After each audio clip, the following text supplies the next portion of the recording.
Salut à tous, j'espère que vous allez bien. Donc, petite vidéo mise à jour sur le Bitcoin et l'Ethereum. Bien sûr, avant de commencer, comme à chaque fois, je tiens à remercier la communauté. Merci énormément pour votre temps. Merci pour les likes, les commentaires. Ça fait vraiment plaisir. N'hésitez pas à me suivre sur Twitter. Vous avez le lien dans la description. Et sans plus tarder, on va attaquer la vidéo. Let's go.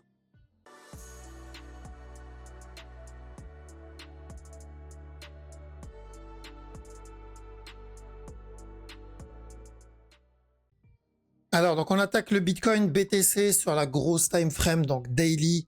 On est toujours dans un range, donc ça fait déjà plus de 200 jours qu'on est dans cette zone, plus de 200 jours qu'on corrige, ce qui est une très bonne chose si on cherche de l'achat, d'accord?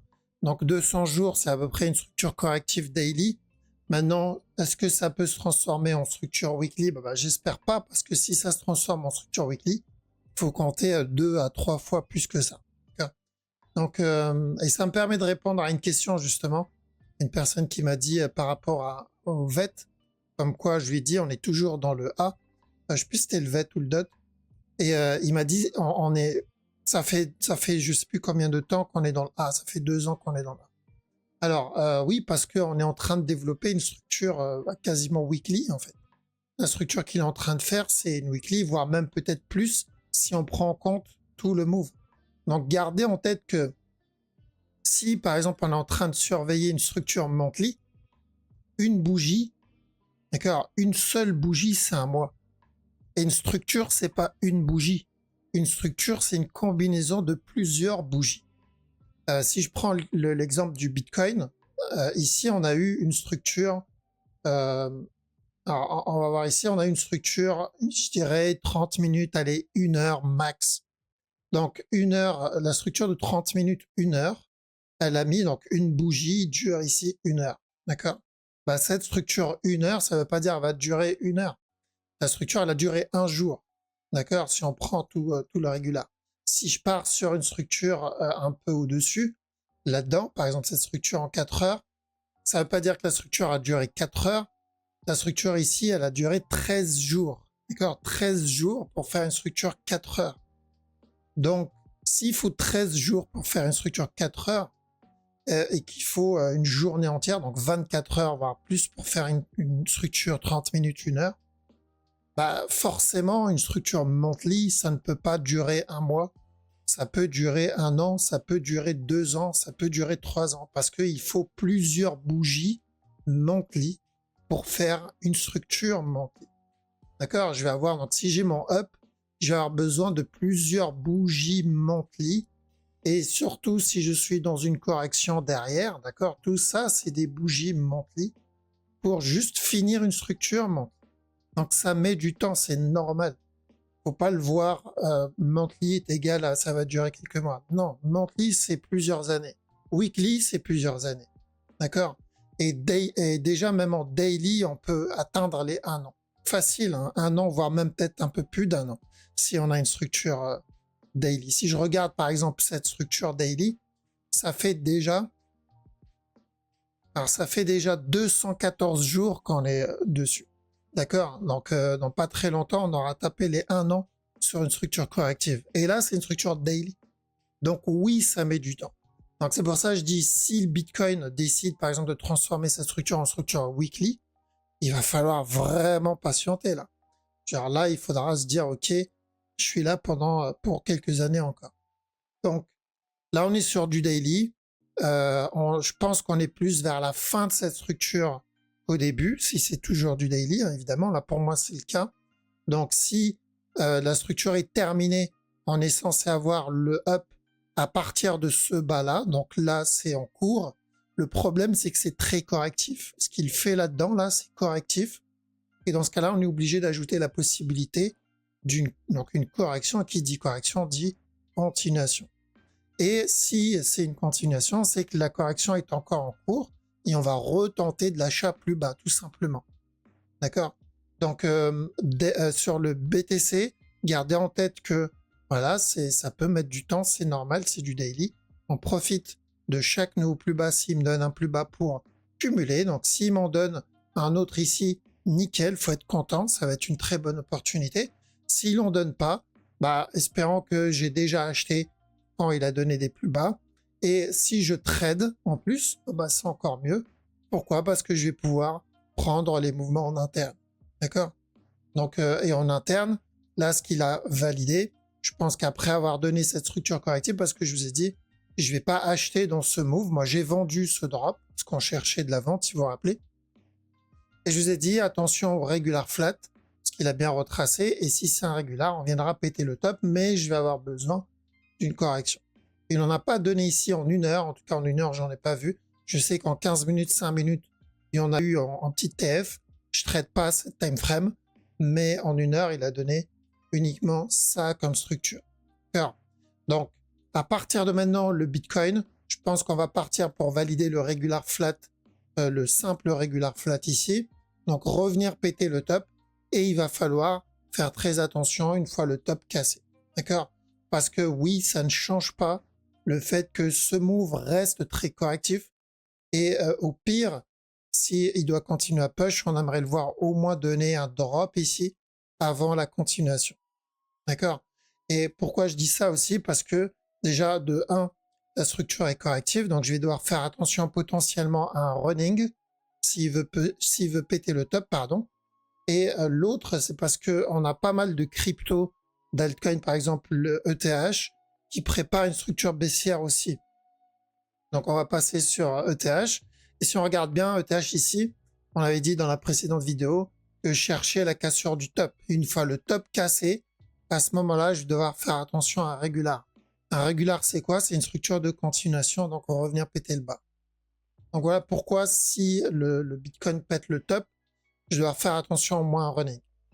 Donc je surveille le ETH, pardon, s'il doit donner, il doit valider, pardon, le regular flat, ça devrait se faire normalement dans cette zone, d'accord? C'est dans cette zone dans laquelle on se trouve actuellement que je dois avoir mon signal. Mon signal, c'est quoi? C'est un retournement et une correction, un peu comme là, d'accord? Un retournement et une correction derrière. Donc ça, c'était pour nous la confirmation pour un drop. Donc là, j'aurai ma confirmation pour le drop, voire valider la cassure du bas. Mais je dois attendre ça, parce que si je le vois exploser, à ce moment-là, j'ai pas vraiment de régular. En tout cas, il y a peu de chances que j'ai un régular flat. Et je vais devoir surveiller le plus gros move. Maintenant, on revient au plus gros move. Le plus gros move, c'est correctif. Ça n'a pas changé. D'accord? Si on n'a pas pété ce bas, je vais devoir faire attention au regular flat. Et on l'a dit, c'est où il pète le top directement et ensuite on casse le bas, ou on va avoir notre structure corrective un peu plus grande, donc drop d'abord, et ensuite pourquoi pas un push, et après on cherchera la cassure du bas. Mais quoi qu'il arrive, je vais considérer ce move comme une correction, donc faire très attention. Donc en 1 heure, sur ça, je surveille dans cette zone s'il me donne ma confirmation pour le régular ou pas. Car pour le moment, il n'y en a pas. On a BNB. BNB, c'est plutôt correctif ce qu'il donne en interne. Donc, je le vois bien revenir péter ce top. Et ensuite, je ferai attention une fois le top cassé. Donc, s'il vient péter le top, je ferai attention minimum à un running, voire même casser ce bas-là. D'accord? Donc, ça fait déjà deux cryptos, pardon, où j'ai potentiellement encore un sell. Après, minimum, ça sera running flat. Car minimum un running. Donc, on fait attention sur le BNB. Une fois le top cassé, on a le DOT aussi. DOT, la structure 4 heures reste la même aussi. Si on considère ce mouvement-là comme un B, ce mouvement-là comme un A et celui-là comme un C, bah, le C n'est pas terminé. Il faudra qu'il vienne péter ce bas. Donc, j'attends encore de la baisse sur le DOT. Le Litecoin aussi, je vois plutôt une structure corrective. Donc, j'aimerais bien qu'il reteste ce top et ensuite, pourquoi pas, le drop derrière. D'accord? Donc, on va voir s'il va donner une structure complexe ou pas. Si c'est une structure complexe, on pourra avoir un B terminé, hop, un B terminé et on finira avec un regular flat. J'y crois très peu aux structures complexes, surtout dans la crypto, mais je le garde quand même en tête.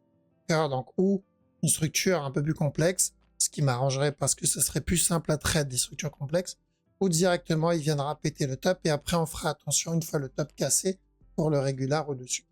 On a le sol. Sol, c'est exactement pareil que ETH.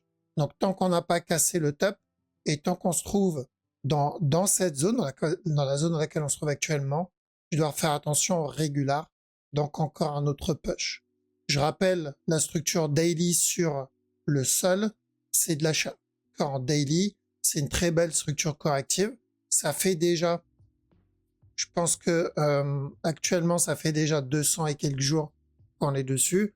On va voir si elle s'est terminée ici à 140 jours ou si elle est encore en cours. Ça, il va falloir un peu de temps. Mais pour le moment, je surveille ce qu'on a cherché au départ. C'était le régular. D'accord, ce A, ce B. Quand on était ici, nous, on cherchait de l'achat pour revenir péter le top. Donc, c'est où il vient valider ça directement, où on va avoir une structure un peu plus grande d'abord. D'accord, avant le régular. Donc, daily, c'est toujours de l'achat, mais en interne, faire attention au regular flat ici. Tant qu'on n'a pas pété ce top, si j'ai un signal, donc un drop et une correction derrière, je pars pour le régular.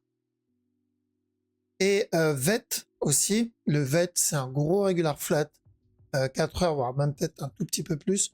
Donc, on a ce B là, et ce que je cherche, c'est qu'il termine sa correction pour revenir péter le bas. Donc j'attends encore de la vente plutôt sur le VET.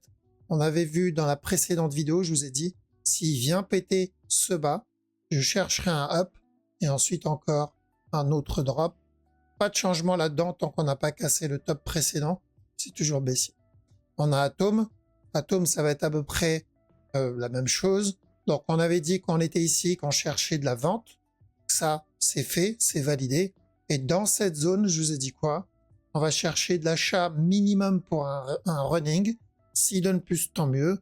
Ce qu'on veut, c'est minimum un running. Donc si c'est un running, il viendra pas péter stop, c'est important. Et ensuite, il donnera un nouveau plus bas.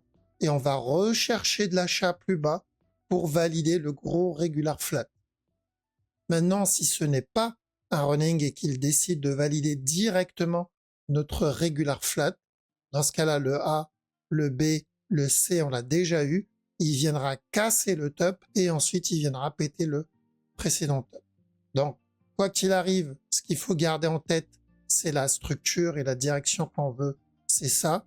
Maintenant, ça n'empêche pas de trade les moves en interne si j'ai des opportunités. Donc, en bas, on cherchait le C d'un running, on est dedans. Maintenant, dès que j'approche de cette zone à peu près, je vais devoir faire très attention pour me préparer contre ce running flat. D'accord? Évidemment, pas de changement sur la structure daily, voire weekly. On est toujours à la recherche, du running flat. Donc ça, c'est mon A. Ça, c'est mon B. On veut le C. Exactement comme on l'a fait en interne. Rappelez-vous, on a eu ce mouvement-là et on a eu la cassure du bas. J'ai dit quoi? J'ai dit on cherche de l'achat. Il casse pas ce top et ensuite on cherche de la vente pour revenir péter le bas. C'est ce qu'il a fait. Donc là, c'est pareil. On cherche de l'achat sans casser le top. Donc, on va devoir faire attention dans cette zone parce que si c'est un running, c'est qu'on aura encore un autre plus bas. S'il casse le top, on partira pour autre chose, mais on va devoir quand même faire attention. D'accord? Voilà, donc on a fait le tour sur la crypto. Donc, on patiente pour ceux qui trade la petite time frame, il va falloir attendre encore un peu. Surtout Bitcoin, on va voir s'il va venir péter le top directement ou pas. Je pense que oui. Le danger, ça va être une fois le top cassé, ou comme on l'a fait quand on a cassé ce top-là, quand on est venu le péter, on va répéter la même chose. Il va falloir faire très attention parce qu'il y a le risque du running que je vous ai montré. Voilà, donc je vous laisse ici. Merci les amis pour votre temps et surtout, merci pour votre soutien. Ça fait vraiment plaisir. Passez une très bonne journée ou une très bonne soirée. Je vous dis à la prochaine. Ciao.